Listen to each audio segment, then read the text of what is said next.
Hi, good morning. Why do you refuse to respond? Wait, oh, you're talking to me? Hi. Man, the camera likes the back row better than it likes us. There we go. We're We here now. Hey, hopefully there's no crackly sound anymore. Hypotheoretically, we figured out a solution for it. Let us know. But yeah, as always, we trust you to let... Spiritual. Did you hear that? That's just me. Hey, good morning. Welcome to Sojourn. My name is Colby, and this is Kate, and we are the co-pastors of this thing here. And our mission, as you saw if you joined us for the countdown, which I heard there were some things happening. I could not figure out how to point to it. I was trying to, you know my thing with pointing on the screen? I was trying to point like this up to the box that said the wholeness statement. I was trying to be like, wholeness, and point to it. And I could not figure it out. I kept pointing that way and that way, like every which way but at the wholeness. And then like way sometime later realized, oh, I'm in that screen too. Oh, you are in the screen with the wholeness. I could just go like this. Sorry, I'm sad I missed that. You had to be there. That's you really true. had You have to be there. Anyway. But that is our mission here at Sojourn Grace, is wholeness, fostering right. spiritual, social, and emotional wholeness. And today we're going to dance with disappointment. Ooh, I like that. That'll be a lot of fun. If you haven't done so yet and you'd like to, you can always go to Last week we Sojourn. demanded dignity, and this week we're dancing with disappointment. Just the merge of heathen happy hour. Wow. Death doulas and drag. This is dangerously... Disastrous? I was trying to find a positive. Anyway, you can go to sojourngrace.com/virtual to get delightful. Dangerously delightful. Whoa. That was dope. Anyway, I think that's all we wanted to say by way of opener. Welcome to Sojourn Grace. Yeah, welcome to Sojourn Grace. If this is your first time here, this is what you signed up for. Yeah, this is no different from any other. Nope. That's what we do. Yeah, we put the gins in shenanigans. Welcome to Sojourn.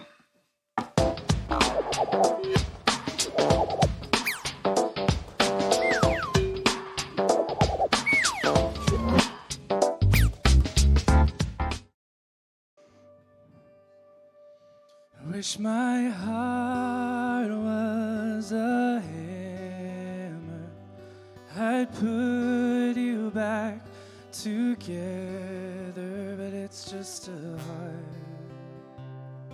like yours. If my hands were a paddle, I'd pull you through this trouble, but they're just hands like yours. Here's what these hands can do: be here to hold you, and when you lose your way, here's what my heart would say: love comes back, and love comes back, and love comes back around.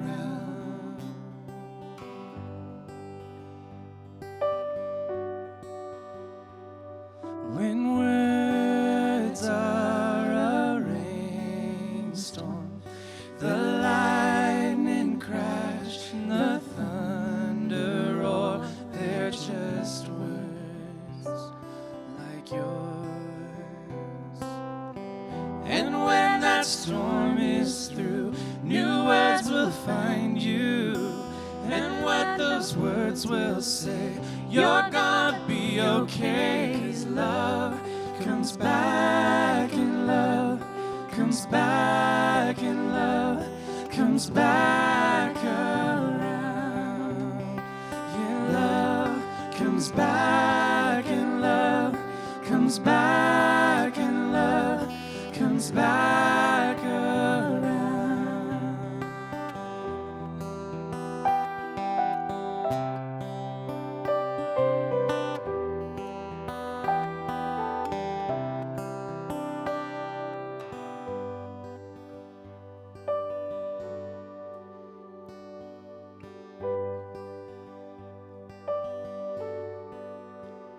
I wish your eyes were a window, I could see the me that you know, but they're just eyes like mine.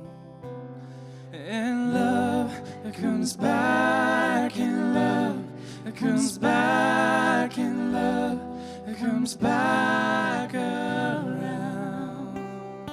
Oh, love comes back and love comes back and love comes back and love comes back and love comes back and love comes back and love comes back and love comes back and love comes back and love comes back and love comes back around.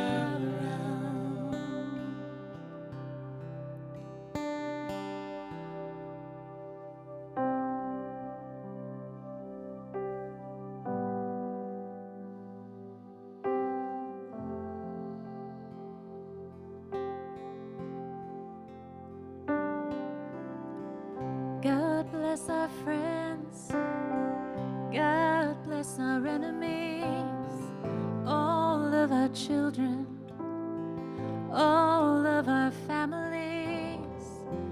We've got no idea what we're doing. We've tried to find you throughout the centuries, different religions, different countries. We've got no idea what we're doing. We'll never make it on our own. We can always see the light inside us. We'll never make it on our own. God bless the poor, God bless the brokenhearted, God bless the widow, God bless the long departed. We've got no idea what we're doing. God bless the Christian, God bless the atheist, God bless the Muslim, God bless the rest of us. We've got no idea what we're doing. We'll never make it on our own. We can't always see the light inside us. We'll never make it on our own. Keep us all close. Every one of us close. Don't let anyone go. Keep us all close. Every one of us close. Don't let anyone go. Never make it on our own. We can't always see the light inside us. We'll never make it on our own. We can't always see the light inside us. We'll never make it on our own. Let all my friends in and all our enemies, all of our children, all of our families. We've got no idea what we're doing. We tried to find you throughout the centuries, different religions and different countries. So we've got no idea what we're doing. We've got no idea what we're doing. So keep us all close. Every one of us close. Don't let anyone go. Keep us all close. Every one of Don't let anyone go. Don't let anyone go.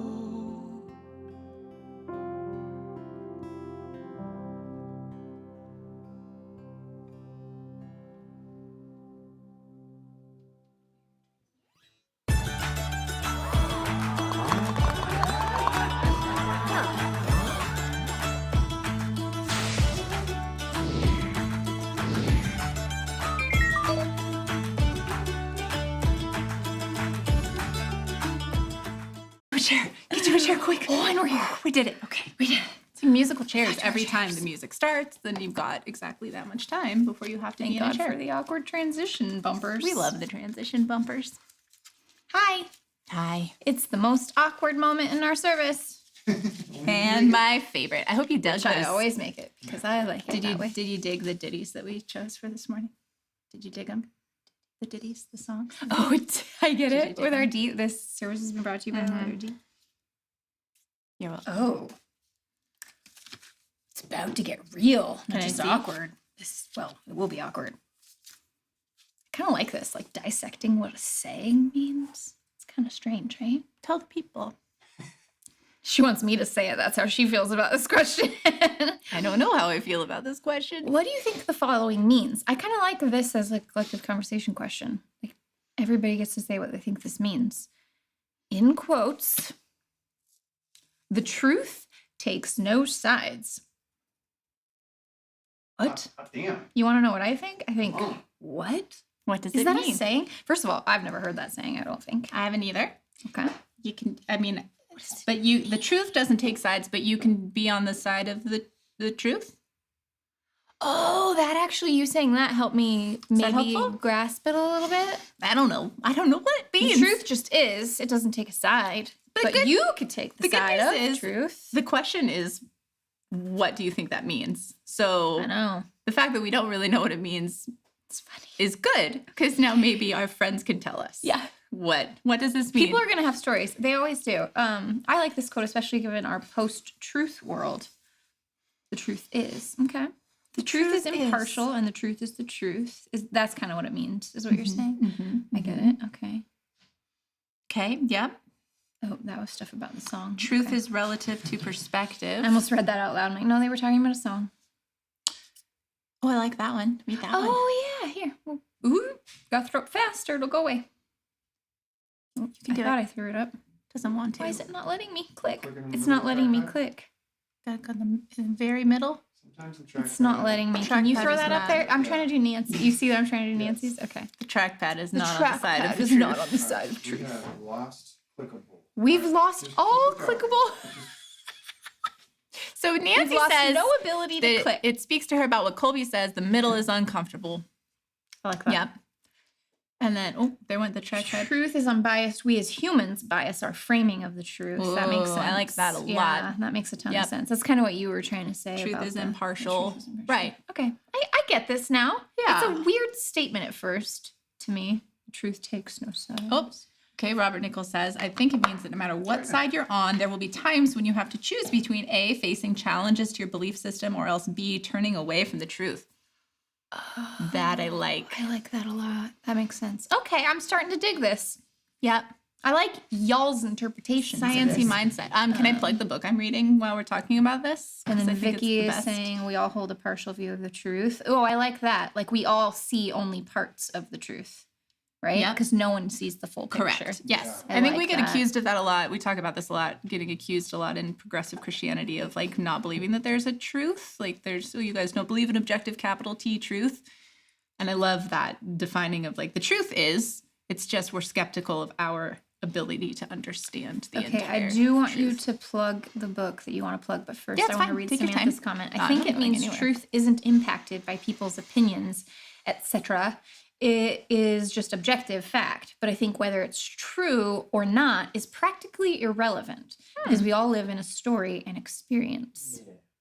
Both and Story greater than truth. it's so complicated. I like it. I'm with Bill! I'm so totally with Bill. This question makes my head hurt. I haven't had enough coffee coffee for this kind of Me collective neither, that's conversation for question. sure. Y'all, if you're new here or haven't experienced collective conversation, we don't normally go deep into what a saying means. Talk about your book. Adam Grant's Think Again. Oh. Everybody, I'm late to the Adam Grant party. Everybody else knew about Adam Grant before me, but oh my gosh, Think Again is the new one. And it's great. I think it's one of those should be required reading for humanity. For humans. Yeah, it's so great. I'm obsessed with it. I'm preaching about it all of the time, which is funny because it's like what the book is telling me not to do. But I'm doing it. It is my absolutely objective opinion that this book is great. And maybe if you read it, you can challenge my opinion, and then I'll have to think again. This card's kind of funny, considering we're all sitting inside of a pandemic right now, but it makes me tired. It makes me really tired. Are we going to do it? We're doing it. Okay. What is the most memorable historical event to you? the pandemic. This is going to be just like, Aren't we all just going to say it's going to be just an onslaught of heavy that is coming. Okay, Colby said, I don't know if you can hear him, but he says, think past the pandemic. Moon landing? Anybody True, remember? I know. Matthew's like, I don't know if can they all hear? That's when time stops. When did time stop? 9/11. Yeah. Yeah, when Colby said think past the pandemic, then Matthew's like, well then we're just going to get a bunch of 9/11. Right, it's going to be a bunch of those events. A bunch of heavy. This question's not that interesting. Let's move on. No one wants to talk about Can we this. talk about something? This is the fun part of the service. Oh, yeah. Way more fun. Okay. Executive decision made. If I could, I would blink. Have at it. Does it have to rhyme like a Dr. Seuss thing? No, it does not have to rhyme. Oh, see, because of the delay, they're all now Yeah, now answering the everybody's question. doing it. that It's we just fine. did. You But guys that's right. share. It all belongs. It's okay. And then if you don't want to play that, you can do if I could, I would. If I could, I would fly. That's a perfect answer. Fly. It's great. I love it. Oh, being in Japan during the 9.0 earthquake, tsunami, nuclear meltdown on March 11th, 2001. What would you if you could? Sing. Sing. It's just long talking. I don't really often talk have the longer. experience in life of like, I wish I could do something. I just don't feel If that I could, I experience. would eat sushi for dinner every day. Oh, I like that. Okay. If I could, I would eat a cheeseburger every day. Yeah, cheeseburgers. I really would. You're both adults. You can do these things. Well, I but don't- I you cannot- die if you eat a cheeseburger. I will be every so day. poor so fast if I eat sushi for dinner every day. That too. Like I don't have that. I don't have the You can definitely financial. do a burger every day. Burger's feasible. You would also need to fast for all the rest of the meals and work out a lot. Yeah, thank you, Ben. See, I mean, it I depends. maintain. If I could, I would. Right. Is your goal to eat a cheeseburger or is your goal to look amazing? Right. That is the question. Is what is your Isn't priority? it not just about looks? Isn't it also about health? We're having a full-on debate right If you now. had a cheeseburger every day, you would probably not live extremely well. Yeah, we're not talking about looks. I don't care how I look. I already have a Christensen gut. I'm talking about how I feel about life. I think a cheeseburger every day would kill me dead. Sorry, y'all. We got into a fight. Kaylee What says would you do? if she could, she would learn to sail. I like that. Good ones on here if you can. Yeah, learn to sail. Steven says he would chuck wood if he could. If he could, he would chuck Travel wood. around the world. If he would chuck, could he chuck wood? Chuck, he would chuck wood. That's fine. I'm done.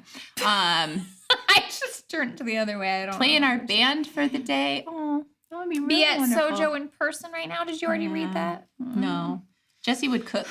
You can learn. You can cook. You can. What's that show you guys were watching with the? Who was it that was learning Yeah, to cook? yikes is very fair. Oh. Yikes. Matthew and Chris were watching Selena. You learned to cook, and right, Selena Gomez. Yeah. French chef yells at her. And a French chef yells at her. You should try that, Jesse. I'm just over here still laughing at the fight we got into about whether you can eat whatever food you want every night. Oh, Vicky, love you. Vicky's is Thanks for legit. elevating the conversation, Vicky. Yeah, really, Vicky. Oh, Thank you. this is my entire life, Alexa. Alexa, that is my entire life. which is more about me than it is about her. It's just me being uncomfortable anytime anyone is disagreeing about anything. Oh, and then Alyssa said this. Okay, that was Alyssa's wife that said I would change the world for women, help break the cycle of poverty, and empower girls for a better future. And then Alyssa said, "You do that." Love it. Move to New Zealand, Samantha. I'll miss you. Da-da. do good shop. Live in Paris, France. Oh, people want to live in different places. I would do that. I mean, it's difficult. Oh, man. People here. Yeah, if I could, I would fix the United States Yeah. immigration system. Bring should we- family and should we closest shut it friends off? here. Love that. What you would fix the? I would immigration fix system? the United States immigration system if I could. I would fix it because it's broken. I mean, if I could, if we're gonna go down that route, if I could, I'd fix everything.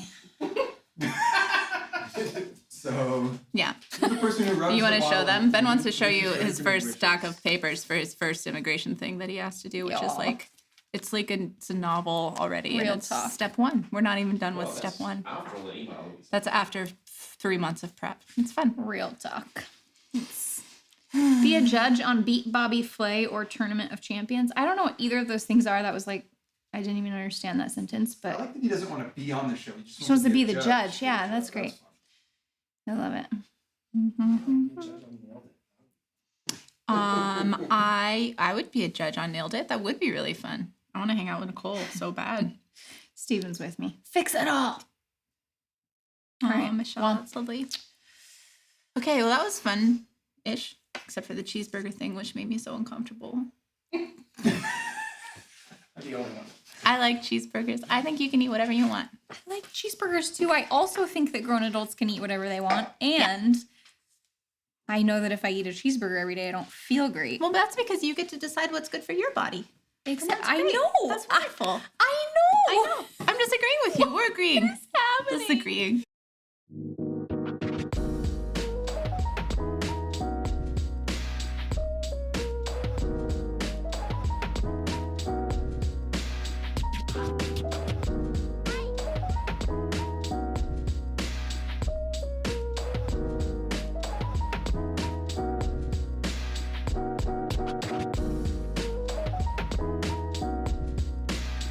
Can we acknowledge that Steven just made a VeggieTales joke? I see you. We're all going to be singing that all day. Thanks a lot. I'm not going to do it to everyone else because that would be mean.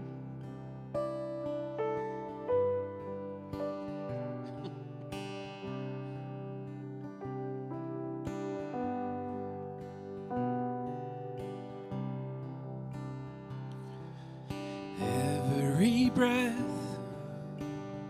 every moment, life beats in my chest, springs up from your hand. Creation resumes, every color and every sound. Your love is calling,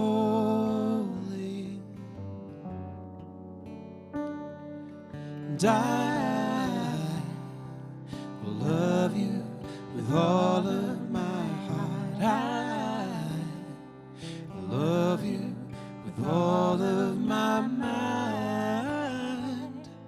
I love you with all of my strength. I love you with everything.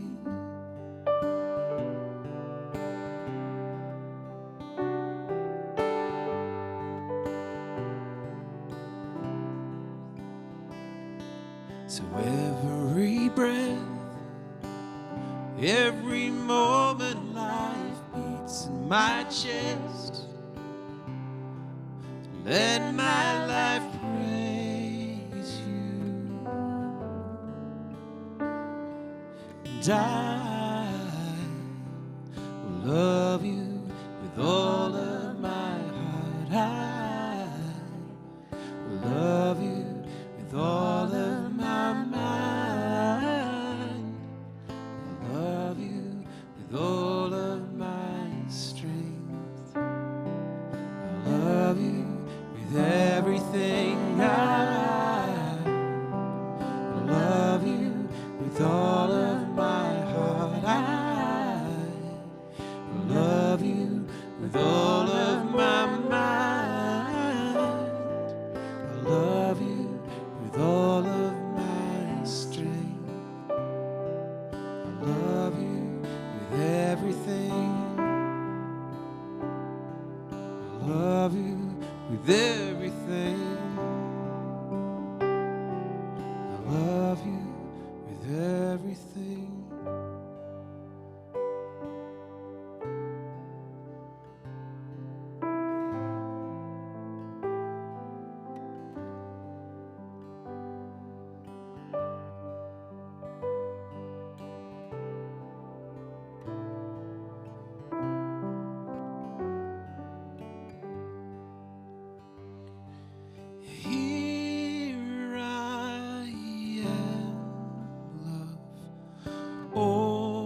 Kids Corner. I'm so glad that you're here with us this morning. I'm excited to share today's story with you.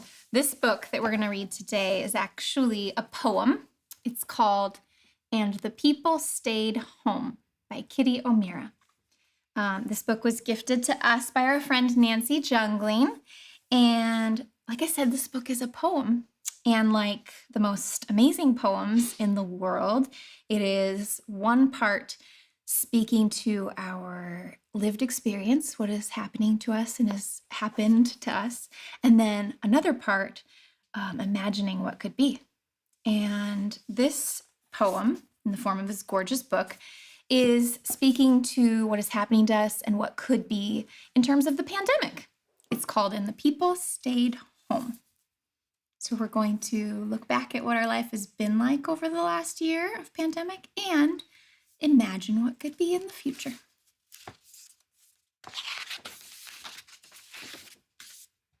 And the people stayed home. Look at me trying to get the picture in the shot. I'm going like this. I have a hard time with cameras. And they listened and they read books. I'm doing it again. Go find me, Kate. And rested, and exercised, and played games. And learned new ways of being. And were still. And they listened more deeply.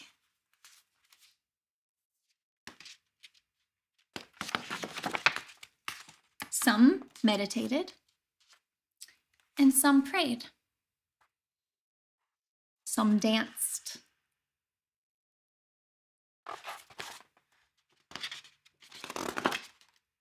Some met their shadows.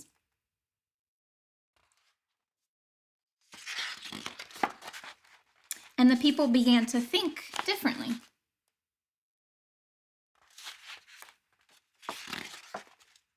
And the people healed.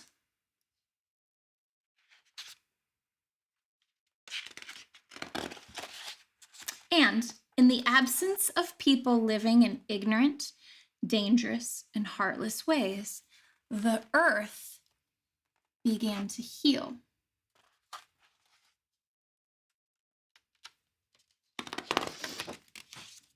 And when the danger passed, and the people joined together again, they grieved their losses.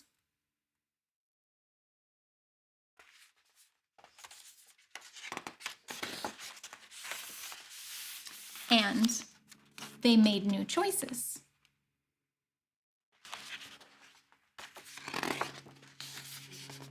And dreamed new images.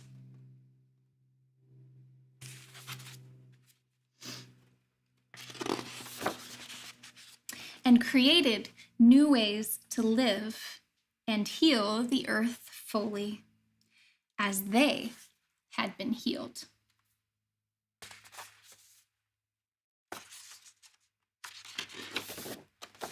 This beautiful book by Kitty O'Meara was written when she was having, I don't know if you can see that little cartoon of her, was written when she was having anxiety at the beginning of pandemic. And so she did what artists do, and she wrote a poem for us and dreamed of a new world. What comes out of people staying home? They get quiet, and they think differently, and they heal. They meet their shadows, they heal, and then they change the world. So when we all go back, we'll live differently. Loving you today. Glad you're here.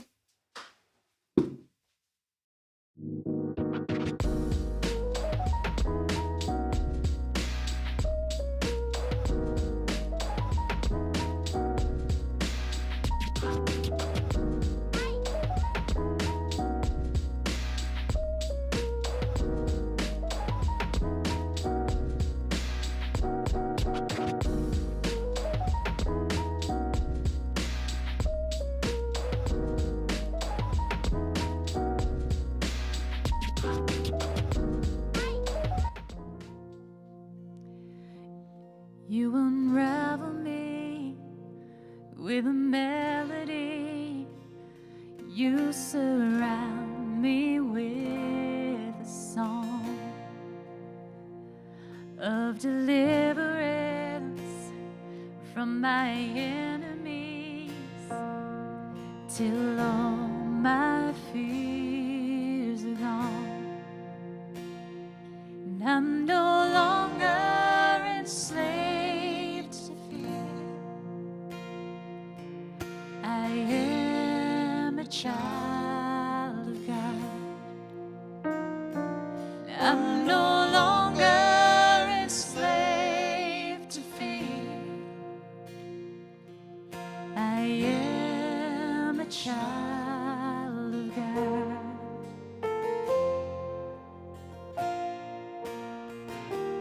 From my mother's womb, you have chosen me.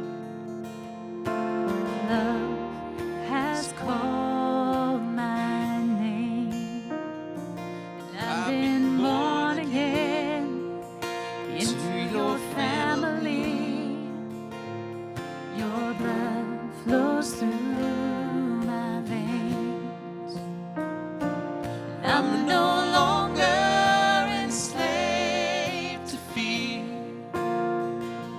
I am a child of God.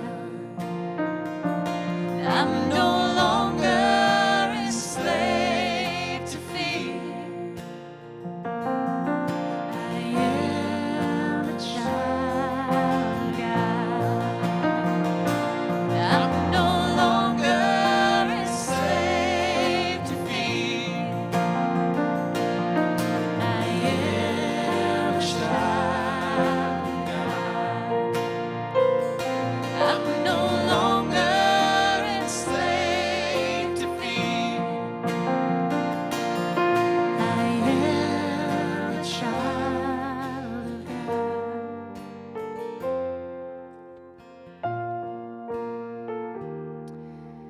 This song is one of those ones that we've kept, taken, brought back, borrowed from a tradition that's different from where a lot of us are now. And it's funny because every time we sing it, there are places where my bones still kind of go ooh against some of these lyrics. Just that little bit of discomfort, that little bit of, oh, I don't know. Can I sing this? Does it belong to me? But every time we do this song in this space, I think about how powerful and beautiful it is to hear all of you sing, I am no longer enslaved to fear because I am a child of God. And that, it's just one of my favorite things. So if you're like me and you feel that little bit of grating on your bones sometimes in this song, or maybe you just love it, maybe you're just excited to hear it, and this just feels safe and familiar, but wherever you are, you are not enslaved to fear. You are a child of God. That's the magic.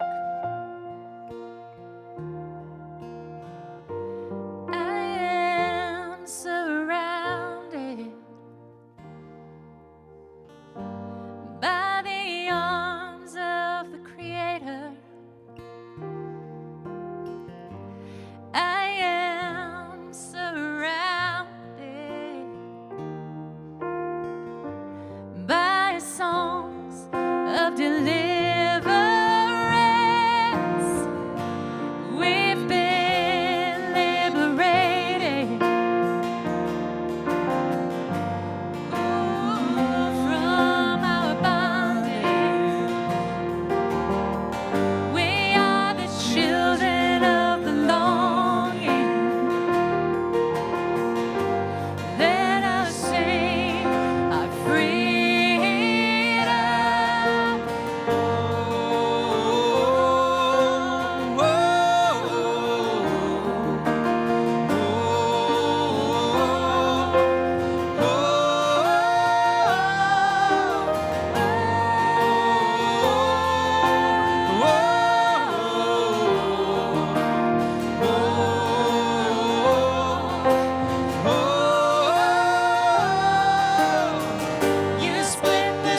a child of God.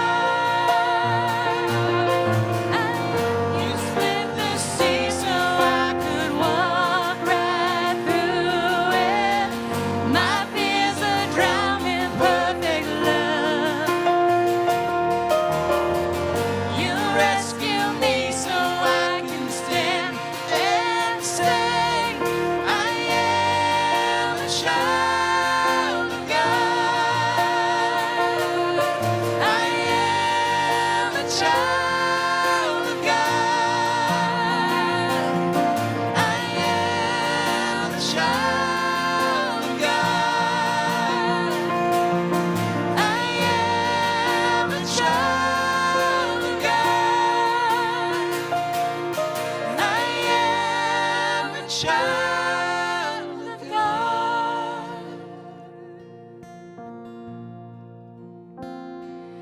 I'm no longer enslaved to fear. I am a child of God.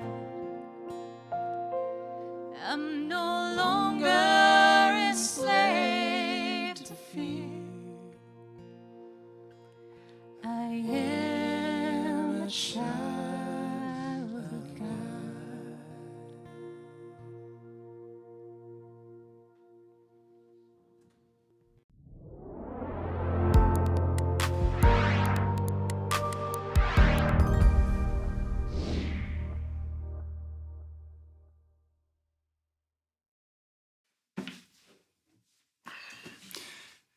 Thank you for that, band.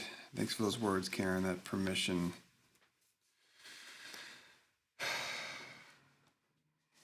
Hi, good morning. Again, it's me. And today, if you are, my wife just made fun of me, standard. If you follow the church calendar at all, then you know that today is the day that's known as Palm Sunday. And I'm hoping that, why isn't this, oh, there it is. Okay, Palm Sunday, great. Hopefully these buttons will work for me. And this is the Sunday that is celebrated every year, the week before Easter. And it's a time for us to remember this story about when Jesus, if you recall the story of Palm Sunday from maybe growing up as a kid, you were part of the parade of palm wavers at your church program on Palm Sunday. But this is the time to remember that story when Jesus traveled to Jerusalem to prepare for what would eventually be his final Passover meal. As the story goes, Jesus asked some of his friends, hey, guys, go find me a donkey. I'm sure that's how he said it. Hey, guys, go find me a donkey so that he could ride into Jerusalem for that final descent. Now, why a donkey? Why a donkey? This reminds me of those famous words from Marshall McLuhan, who said that the medium is the message, which is to say that the way that you communicate a thing is almost as important as the message you're communicating itself. So what this means in this context is to ride a donkey in that culture, as opposed to, say, a horse, was a symbol that you came in peace. You were not there as a threat. To ride a donkey, in other words, was to sort of vulnerably offer yourself to that city. And so Jesus rides this donkey down this hill toward the great city of Jerusalem, and people begin to gather around. A crowd begins to form, and they start shouting out these songs like, "Blessed is he who comes in the name of the Lord." And instantly I want to start singing, "Blessed is he who comes in the name of the Lord." We got the hosannas coming from the crowd there. I knew Karen would be with me. Thank you for not letting me down. Thank you for not letting me down. But this is what the crowd starts chanting. And the reason they start chanting is because this is like the chants that the people of Israel were sort of putting on reserve for when the Messiah would come. These were the welcoming words for when their great liberator would come. And in this moment, this crowd was ready to make Jesus their king. Ready to make Jesus their king. For several years now, Jesus had been growing this rather sizable following, and he had been cultivating, whether intentionally or not, that could be debated, probably some combination of both, but he had cultivated this sense that maybe, just maybe, he was the one that the Jewish people were waiting for. maybe, just maybe, this was their long-awaited Savior. This would be their Messiah. This would be the one who would liberate them from their Roman oppressors. According to the gospel accounts, Jesus spent not a small amount of energy trying to both affirm, yes, I'm offering liberation. Yes, this is what the kingdom of God is about. It's about liberation. Yes, there's a sense in which I am the Messiah, a Messiah, yes, and also Jesus spent a lot of energy, I believe, also saying, but not really in the way you expect. Maybe not in the way you were hoping for. This gap between who the Jewish crowds wanted Jesus to be and who he actually was came crashing to the forefront just 5 days after this triumphal entry atop a donkey. What started on Sunday with Jesus surrounded by a joyful crowd singing in the streets, Hosanna, welcoming him as their Savior, would then end in tragedy on Friday with Jesus alone, but for Mary and his mother, hanging on a Roman torture device, executed by this joint maneuver from both the state and the religious leaders. Now, it's common in Jewish lore during that time to look for a Messiah. They had their eyes open century after century, waiting for their liberator, waiting for their second Moses to come and free them. And yet, just as common as waiting seemed to be the crushing disappointment when their hopes were dashed. You might say that the island of disappointment was one they had visited many, many times before. And one of the key signifiers that an individual in question wasn't the Messiah, after all, was, well, if the guy died. To say it differently, a dead Messiah was a failed Messiah. The fever pitch of excitement and hope, never higher than on that of Palm Sunday, it plummeted as low as it could possibly go come Friday. To use the word disappointment here to describe this kind of fall from hope, it's an understatement, really. I don't know if this word really gets at the experience here. I mean, we get disappointed when our Grubhub delivery is 20 minutes late. The other night, Kate and I had to wait for like 30 extra minutes for our peanut butter milkshakes. Disappointment. Worth it. And yeah, ultimately worth it. By the way, Wiener Schnitzel, great peanut butter milkshakes. We get disappointed when our internet buffers and our show goes from 4K high def down to 1990 levels of visual acuity. Disappointed. We get disappointed when the weather ruins our weekend plans. But staking the well-being of your future on someone being who you hope they can be and doing what you hope they'll do, only to watch that future die a grisly death, the word disappointment feels a bit trite in this context. I tried to find some synonyms for it, only to be met with options such as letdown, dissatisfaction, a setback, a bummer. And I feel like all of these fail to name the devastation of when we hope for a thing and end up with something entirely different. When this chasm between our expectations and reality feels impossibly large. Disappointment. I was thinking about disappointment this week, and disappointment of this degree, the more intense kind. And if you have a better word, I'd love to have you share it in the comments. What's a better word to name this sort of disappointment? But I think oftentimes it can lead to one of two outcomes. So one, we might find ourselves melting in despair. And despair is the sense that how it is now is how it's always going to be. If disappointment is this gap between expectations and reality, then despair is the belief that let's just throw in the towel because why bother? We're just going to be disappointed again. It's always going to end this way. Or second, we might fear disappointment in such a way that we sort of armor up with denial. A denial that anything bad might happen. We plow ahead. We just jump back on. We deny that life provides these inevitable and ample opportunities for disappointment, failure, and suffering. Despair, denial. These are the common reactions to disappointment. But I suggest to you this. I suggest that running from pain or denying its potential existence, or despairing that it's just always going to be like this all the time.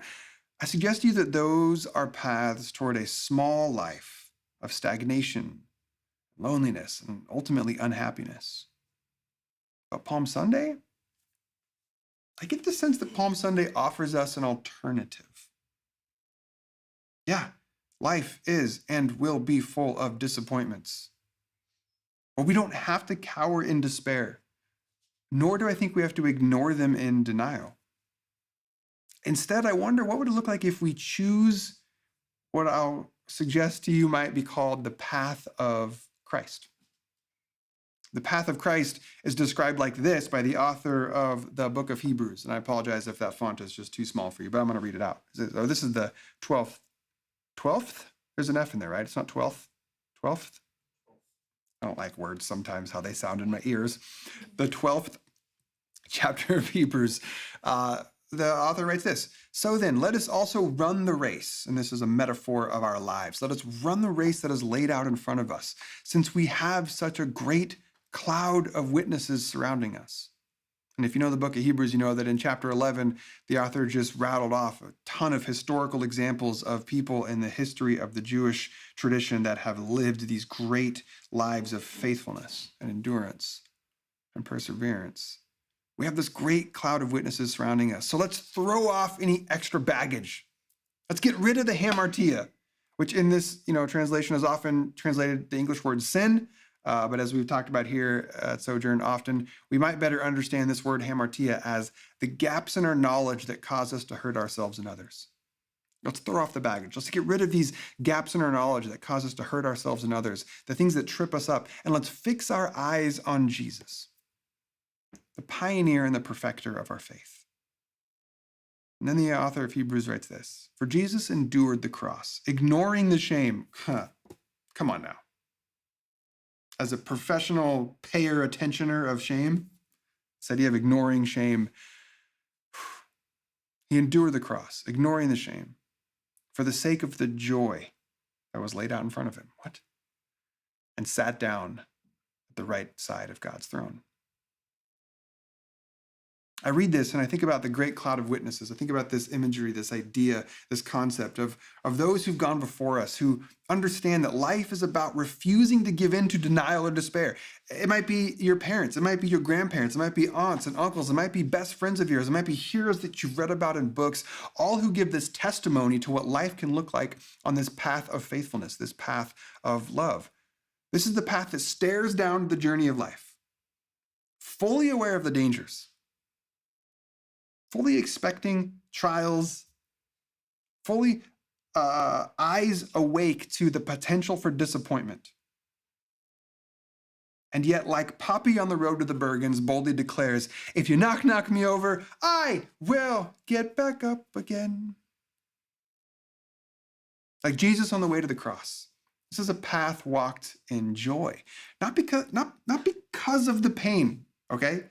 The joy is not in the suffering. We're not called to embrace this pseudo-spiritual form of masochism. That's not the point. The joy is in the truth that you are facing this world head on with eyes and hearts wide open, come what may. That's where the joy is. The joy is not in the avoidance of the pain, but the willingness to take it on, to learn from it, and to keep going. That's where the joy is. Y'all, disappointment is inevitable. There will always be gaps between what we hope and dream for and what actually comes to bear. And sometimes this gap will be so great that we feel crushed by it. But as St. Paul wrote, though we might be crushed, we are not destroyed. This path of Christ, this is the path of transformation ultimately. And transformation will always involve seasons of pain, because in order for something new to take root, something old has to die. It's not fun, BT dubs. I'm not saying this path is just super enjoyable, but it might be the path that can make life meaningful. I was thinking about you this week, thinking about you who are watching with us live or might be one of the hundreds that watch this back later in the week or listen to the podcast. And I was thinking about you, and it occurred to me that the odds are that if you hang out with us at Sojourn, or if you're checking us out on any level, maybe you've been with us for all 7 years, maybe you've just joined us in the last couple weeks. But odds are, if you're hanging out with us at all, then that tells me that deep inside of you, there's this awareness that life is more than what it seems. I don't think you'd be hanging around a progressive Christian church faith community like this if you didn't suspect that these paths of despair and denial were, as our kids like to say, a bit sus. I think maybe you're here with us because even though you've been knocked down, you still want to get back up again. Even though you might have tale after tale of disappointment, and friends, this last year, if it's given us nothing, has given us tale after tale of disappointment. And even specifically in the context of church, you have stories of disappointment of how church let you down, religion let you down, church, relationships, leaders. Lots of disappointment here. And yet you're here because I think you sense that there's got to be another way than despair or denial. I might even say, since I've already been biblical on multiple occasions so far this morning in this nugget, I might even say the way of despair and denial is broad, and many take it, and it leads to destruction. But the narrow path, that one leads to life. The narrow path, the narrow way, this third way, I see this way illustrated in this Palm Sunday, this path of Christ. This path, this journey from Palm Sunday to Good Friday. It's one that says, yeah, life is a constant series of disappointments. But I'm going to walk into them, eyes wide open, trusting that if and when they do come, that I'll be okay. That it doesn't have to mean that I'm doing it wrong. I'm looking at you, Enneagrams 1. Enneagrams 1? I liked it. I liked it too. I liked it a lot. Looking at you, Enneagrams 1. When the disappointment comes, it doesn't mean you did it wrong. It just means life is really freaking hard. And when the disappointments come, it's not going to ruin you. It's not going to ruin you. And of course, the deepest truth is, this is what next week is about, that even if it does ruin you, there's new life on the other side. But I don't want to get ahead of myself. May we be people, Sojourn, who by faith choose to walk this path. What do I mean by faith? Openness and trust. That's it. May we, with openness and trust, trusting that the whole is good, trusting that we live in a benevolent world. What? Yes. May we be people who by faith bravely choose to walk this path. And may we be a community, looking at all of yous, a community who holds each other well, so that when they experience their deep disappointments, we can be one another's strength and hope. Sound good? I'm going to assume on the other side of this camera, you said yes. It sounds good. Amen.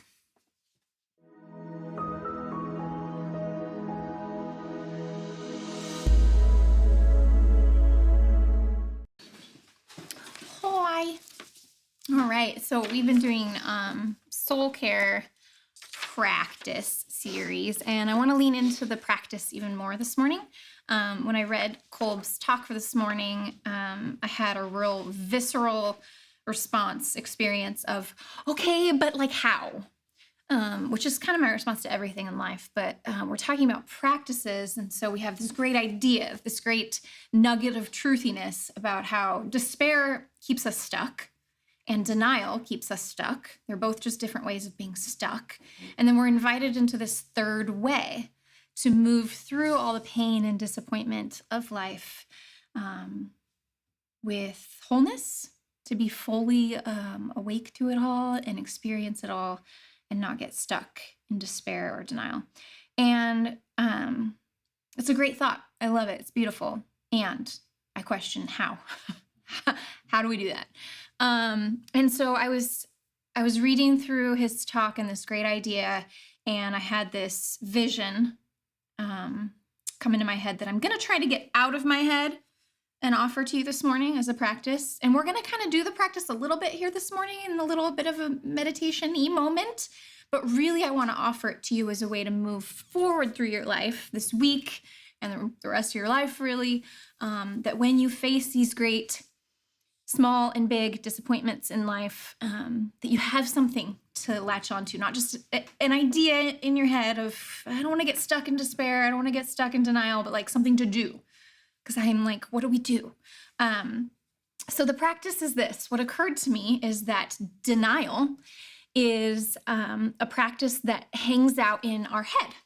We have three main intelligence centers, right? Three main ways that we take in information in life, that we process experience. So for processing the experience of disappointment, we do so in our head center, our heart center, and then I'm going to get to the body. So denial is a head center response. We get stuck in our heads.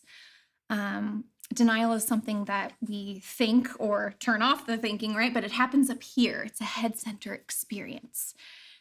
We talk about the intelligence centers a lot here at Sojourn. So this is a head center experience, and we can get stuck there, just hanging out just there in our head, just all up in my head around this disappointment. I'm stuck. And then despair is a heart center. It's a feeling thing. Despair is this great feeling experience. It's a heart center experience.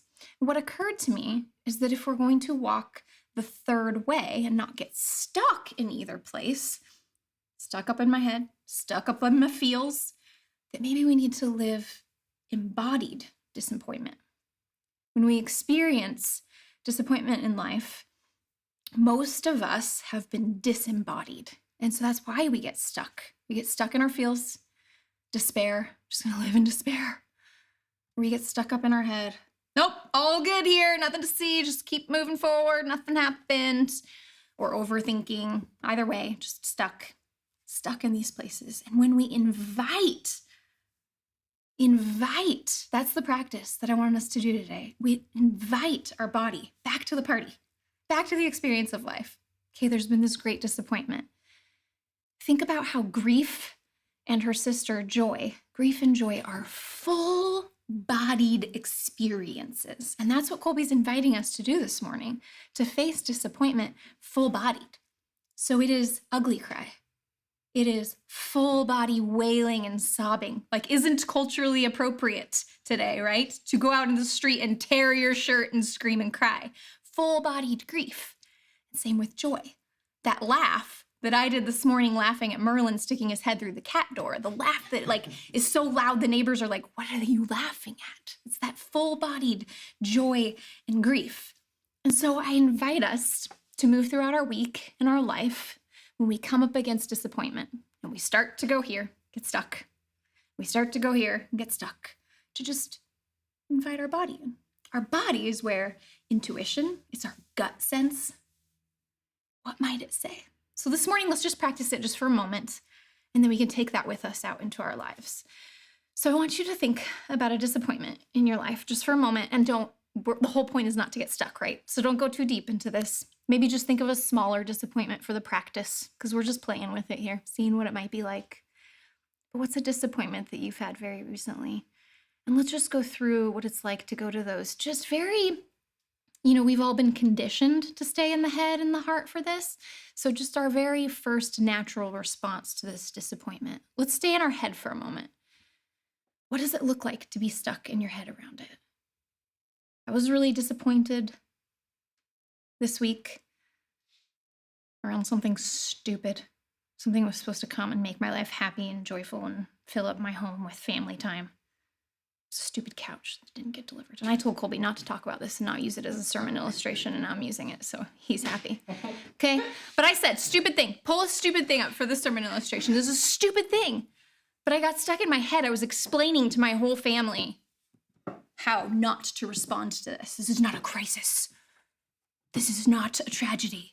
Stop getting so upset. This is just a minor inconvenience. And I just got really stuck in my head and didn't allow myself to feel the disappointment at all. Stuck in my head. Okay, what does that feel like for you to get stuck in your head around disappointment? Do you just block it out completely. Do you get really busy? I think busyness is a head center, stuck in my head response. That's a great way of denial, right? Just fill your time. Busy, busy, busy. What would it be like to invite your body in? Just like going back to my stupid example, what if I just sat in my living room and just like invited my body to have the experience of this stupid disappointment? Maybe it's not stupid to cry about a couch. Maybe we care about couches. Maybe couches comfort us through the harder trials of life. Maybe it's okay to let my body experience that disappointment. Maybe then I'll move through it instead of getting stuck. What would it look like for you to invite your body in? I say the cheesier the better with this stuff. What if you just said, hey, body, and just, I use like my belly right here to just like touch her and just say, hey, belly, hey, love, come to the party. I invite you in. What do you have to say to my head? Are you an overthinker like me? And just, my brain just spins out. If I'm stuck in my head, I am like overthinking it. What if I just stopped? Just quietly invited my body to the party. Hey, love, what do you have to say? What does my intuition have to say about this? What does my gut want to experience in this moment? And we move to our heart center. A lot of us get stuck here too. I do. Despair is very comfortable for me. I spent a lot of my life stuck in despair. And it didn't even feel wrong. Didn't even feel like stuck. Just felt like home. Until I saw things on the outside fall apart and knew it was coming from being stuck in despair. What if, when our feels are so big, we feel like we're drowning, if we stopped? If we stopped and just, hey, belly, hey, love, hey, body, full-bodied experience. Just let the grief be here. Just full-body experience. I don't know what it would be like. I think we've all been living so disembodied for so long that I think it's exciting to think about. I think it could move us forward. So that's the invitation. That's the practice this morning. Just a deep breath. Just a moment when you come up against disappointment to stop and to go, okay, we talked about this at church. I'm doing that thing. I'm stuck here. I'm stuck here. I'm just gonna take a beat to go here. And it's not because here or here is bad. It's that it's not the full picture. It's the stuck part, right? Despair is just human. It's not bad. Denial is just human. It's not bad. It's the getting stuck there. It's the only there. It's the body not being a part of it. So we're just gonna take a beat next time we experience disappointment and invite our bodies to the party. What do you have to say, gut? Come join me here. Help me move through it that I might live a wholehearted, whole experience.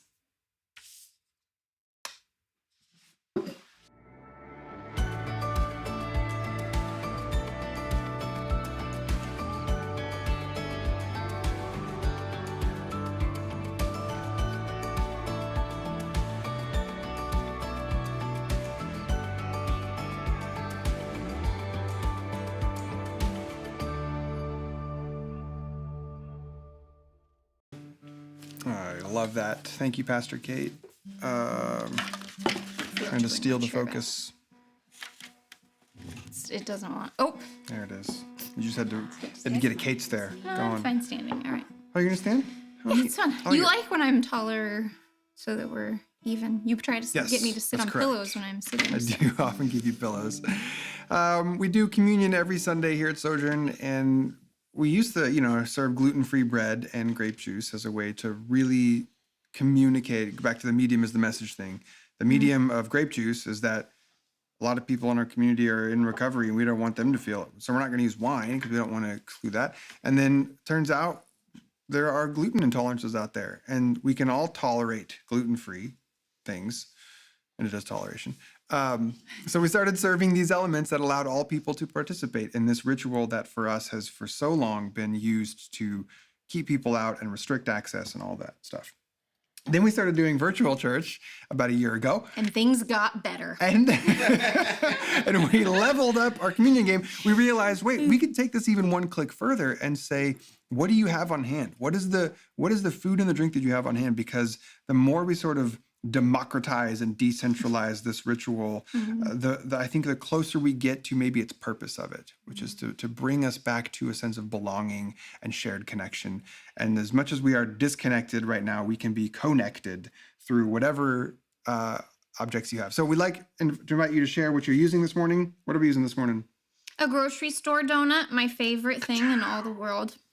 So take what you have as your bread and I let prefer us know. the powdered, but our son also prefers the powdered. The powder is a popular powdered experience. So let us know what you're using for your bread this morning. We're using this donut, which I'm going to share with the people behind me. So Oh. Ooh, we get communion today. take and be a part of belonging and love.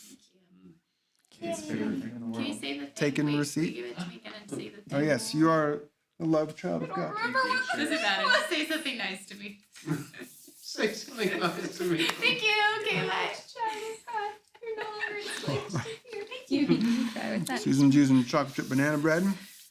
Babe, what did we used to say to people? That really threw me. Karen's like, You be say you, the boo. thing. That's what we used to say. You used to You be say- you, boo. Karen, this is some sort of British, like, free gift of grace given to you or something like that. Oh yeah, grace. Y'all were out of practice. Freely give, yeah. I couldn't even remember the thing that we used to say when we would hand people the. I'm sorry. We get to It's been reinvent it. over a And then year. take what you have as your cup. This morning I'm using some coffee roasted by Jeremiah's pick up in the San Francisco Bay Area when the beans are from Mexico. And I was prepared it through the Chemex. That's a lot of details about your coffee, honey. Thank you. Take and receive. Oh, I never ate my donut. I was having a full-bodied grief experience around not being able to remember what you say during. Stephen's like, it was just, you are loved. That's it. You are loved. That sounds right. Let's do one more song and then we have a few HNs to talk about. When you're down in trouble and you need a helping hand, oh nothing is going right. Won't you close your eyes and think of me, and soon I will be there to brighten up even your darkest night. You just call out my name, and you know wherever I am, I'll come running to see you again. Yeah, and winter, spring, summer, or fall, well, all you gotta do is call, and I'll be there. Yeah, yeah, yeah. You got a friend.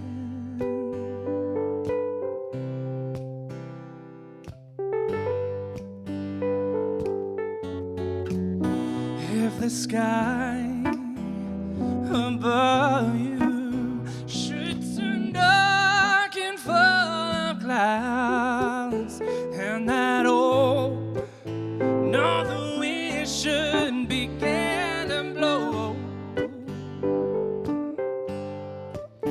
won't you keep your head together, baby, and call my name out loud? Soon I'll be knocking upon your door. Yeah, you just call out my name, and you know wherever I am, I'll come running. Oh, yes, I will, to see you again. Yes, and in a winter, spring, summer, or fall, baby, all you gotta do is call, and I'll be there. Yeah, yeah,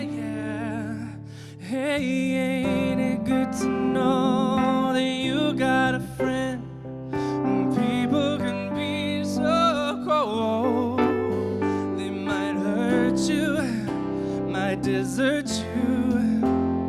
They'll take your soul if you let them. Oh no, but don't you let them. Just call out my name, and you know wherever I am, I'll come running. Oh yes, I will, to see you again. Baby, don't you know that in winter, spring, summer, or fall, you know that all you gotta do is call, and I'll be there. Yeah, yeah, yeah. You got a friend. You got a friend. Ain't it good to know you got a friend? Yeah, you got a friend.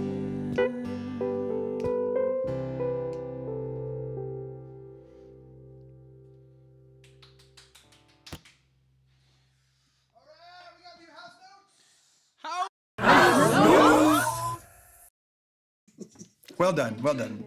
Okay, we got a few house notes. We're Look at gonna all, master the delay. all you beautiful faces on there. Speaking of beautiful faces, we want to see them. Well, I got one first. I'm gonna do this house note first. This first house note first is inviting you to support our mission of fostering wholeness here at Sojourn Grace.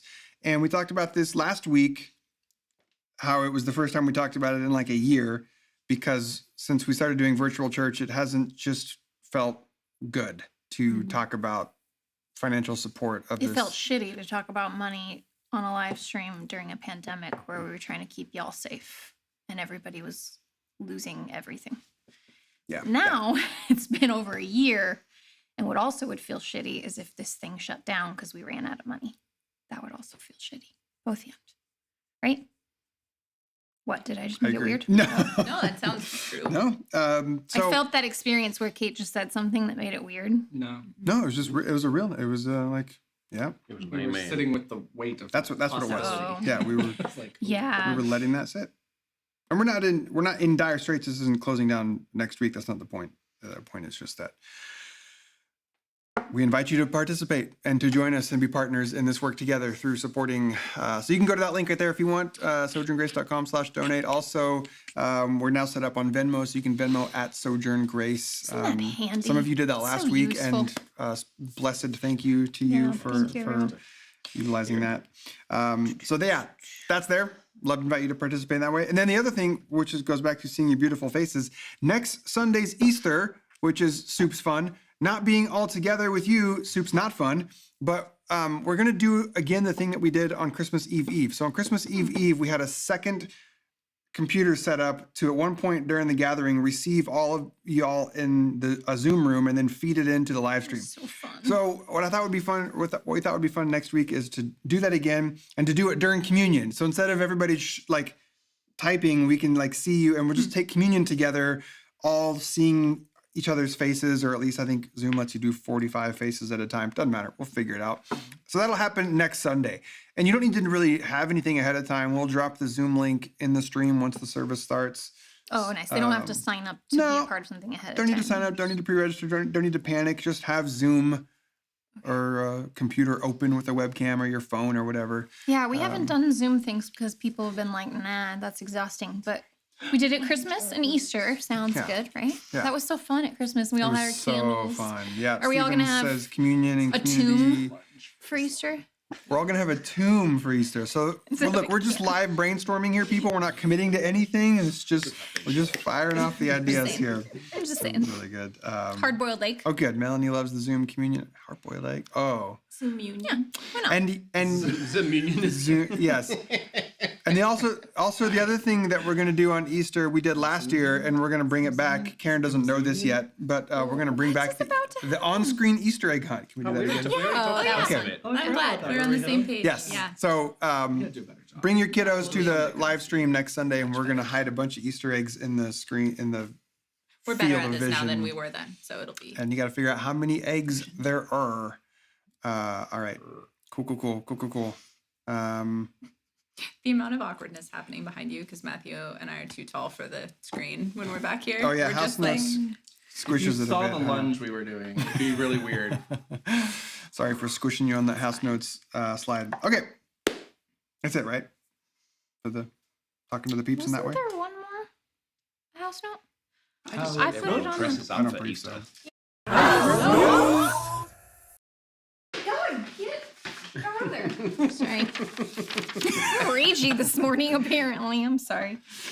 One, joy box. Two. Yeah, woo! Yeah, we didn't do that. Oh man. try it again. Do it one more time. See, we went to 3, but there's 2. We missed 2. 1, joy box. Woo! 2, board openings. 3, Easter Zoom link. Okay. We skipped 2. Number 2, house note. House notes.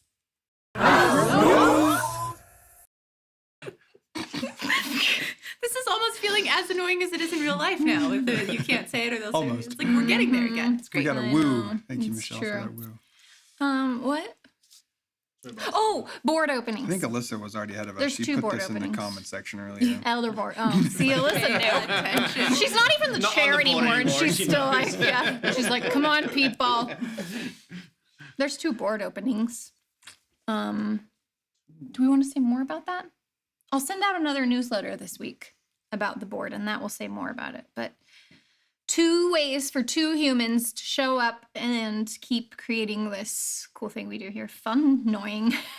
Is there a timeline Steven on it? says it's not just needs to be annoying, it's filled out. fun. There's It not a is fun. timeline on No, it yet. Annoying is perfect. we as a board kind of decided that we need to allow we call it pandemic grace. So there's not a time limit on it. We want it to, we want to give space and time for people who need to think about it. Yeah. So you'll send out another email that outlines more of what the board is and Yeah, does. If you I don't feel like know. that's an But, easier Yeah, email if you'd thing. like to serve in And then this I'll way, link it's a it 3-year on the term, or if sanctuary. you know of somebody else in the community that you'd like to nominate, doesn't mean they're going to do it. It just means we'll reach out to them and be like, hey, you've been nominated to serve in this way. Do you have interest? Yeah, that's great. And then you sign your life away. Whole life. That's it. This is the last Ask thing you get Alyssa. to do with your life. Right, All Alyssa? right, this is our benediction. This is what we say at the end of every service. It is an invitation for you to go forth into this week with bravery, because you are a loved child of God. Nothing can take that away from you. Nothing can change that. So be brave. And then also be kind, because as it turns out, everyone else is also a loved child of God. So you don't get to be a jerk. All right. Someone here want to lead us? They got it. Oh, put it on the screen, and then we'll follow you, Kaylee. Kaylee. Because you're a child of God. Okay, guys, could be a little quicker on that second one. First one was right there, and then the second one is like, There it is. oh, there are 7 of them. There it is. Because so is everyone else. Love you. We'll see you next week for EA Stuff. If it isn't awkward, is it even church? No. Yeah. Cool. Bye. Oh, if it isn't awkward, is it church? So we succeed. We churched today. Correct. Yeah, agreed.